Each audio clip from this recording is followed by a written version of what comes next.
자, 10대들의 딥페이크 불법 합성을 문제 취재한 김현옥 기자 저희 스튜디오에 나와 있습니다. 예, 어서 오십시오. 안녕하십니까? 예, 지금 방금 보니까 제 얼굴이 뚝딱하고 김현옥 기자 얼굴로 바뀌었습니다. 예, 잘 어울리시던데 바꿔도 될 것 같아요, 자리를. 일단은 딥페이크가 뭔지부터 설명을 좀 들어볼까요? 네, 딥페이크는 인공지능 기술인 딥러닝과 가짜를 의미하는 페이크의 합성어입니다. 보통 인공지능 기술을 이용해서 사실 여부를 구별하기 어렵게 만든 뉴스나 이미지, 영상을 뜻하고 있습니다. 사진이나 짧은 원본 영상을 가지고 감쪽 같은 가짜 영상을 만들 수 있습니다. 지난 4월에는 총선을 앞두고 정치인들을 대상으로 한 가짜 영상이 논란이 되기도 했습니다. 최근에는 10대 학생들이 이 기술을 활용해서 교사나 동급생 등의 얼굴을 음란물에 합성해서 문제가 되고 있습니다. 이게 뭐 정치인들 가짜 뉴스, 전 세계적으로도 유명한 뭐 정치인들이나 대통령 이게 가짜 뉴스처럼 퍼져버렸잖아요, 실제 뉴스처럼 가짜인데 언뜻 보기 복잡한 기술인 줄 알았는데 굉장히 손쉽게 바뀌네요. 네, 취재진이 동아대 메타미디어 연구소의 도움을 받아서 직접 영상을 합성해 봤습니다. 10대들이 쉽게 접근할 수 있는 무료 사이트를 이용해 봤습니다. 일단 무료로 만든 영상이라서 그렇게 좋은 품질은 아니었는데요.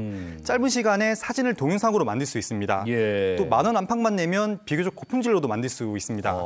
포털에 검색을 해봤더니 공짜로 합성을 해주는 사이트가 쏟아졌습니다. 합성을 어떻게 하는지 또 어떤 사이트가 좀 더 품질이 좋은지를 소개하는 영상도 쉽게 찾을 수 있습니다. 누구나 손쉽게 접근할 수 있다는 건데 이것이 이제 재미삼아 여러 가지 좀 긍정적인 용도로 쓰인다면 상관이 없겠지만 악용되는 사례 때문에 사회적 문제가 되고 있는 거 아니겠습니까? 일단은 앞서 리포트에도 봤지만 10대들이 더 쉽게 노출이 돼 있더라고요. 어느 정도입니까, 지금? 네, 일단 불법 합성물로 인한 피해 자체도 매년 증가세를 보이고 있습니다. 2021년 70여 명이던 관련 범죄 피의자 수는 지난해 120여 명으로 급증했습니다. 일단 방송통신심의위원회에서 성적 허위 영상물을 차단하거나 삭제를 해달라고 한 요구도 같은 기간 1,900여 건에서 지난해 7,100여 건으로 늘었습니다. 앞서 보셨다시피 이 중 10대 비율이 70%로 아주 높습니다. 일단 드러난 수만 이 정도지 피해자가 교사인 경우에는 학생 처벌을 원하지 않는 경우도 있어서 더 많을 수도 있습니다. 그러네요. 네, 온라인 스마트 기기에 익숙한 10대들은 어른보다 손쉽게 딥페이크 사이트에 접근하고 있고 또 장난이라고 치부해서 범죄라고 생각하지 않는 경우도 많습니다. 게다가 지금까지는 연예인 얼굴을 합성한 음란물을 판매하다 적발된 경우는 있었지만 리포트에서 보신 대로 최근에는 지인 얼굴을 합성해서 판매하는 사례까지 등장해 문제가 되고 있습니다. 고등학생이 만들어서 판매한 이런 사례는 부산에서는 처음인 걸로 경찰은 파악하고 있습니다. 일단은 뭐 10대들이 이 뭐 신기술 이런 것들 얼리버들도 많고 호기심도 많다 보니까 그런데 그만큼 강력한 처벌이 있다는 점도 기억을 해야 될 것 같아요. 일단은 뭐 가장 당장의 대책 어떤 것들이 좀 있겠습니까? 네, 성적 수치심을 유발할 수 있는 허위 영상물을 제작하거나 퍼뜨리면 5년 이하의 징역 또는 5천만 원 이하의 벌금형으로 상당히 중한 처벌을 받습니다. 10대 청소년들은 나이에 따라서 소년 보호 사건 등으로 처리되지만 합성물에 대한 판매라든지 또 행위 자체가 심각한 경우에는 형사 재판을 받을 수도 있습니다.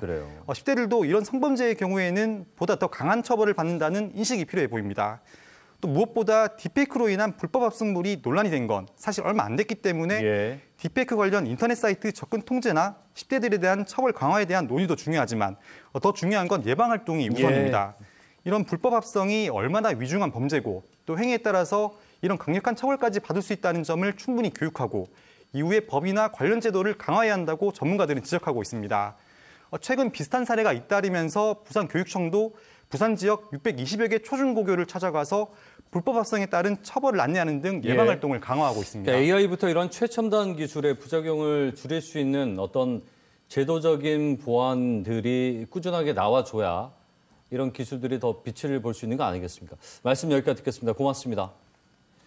김현옥 기자와 함께 얘기 나눠봤습니다.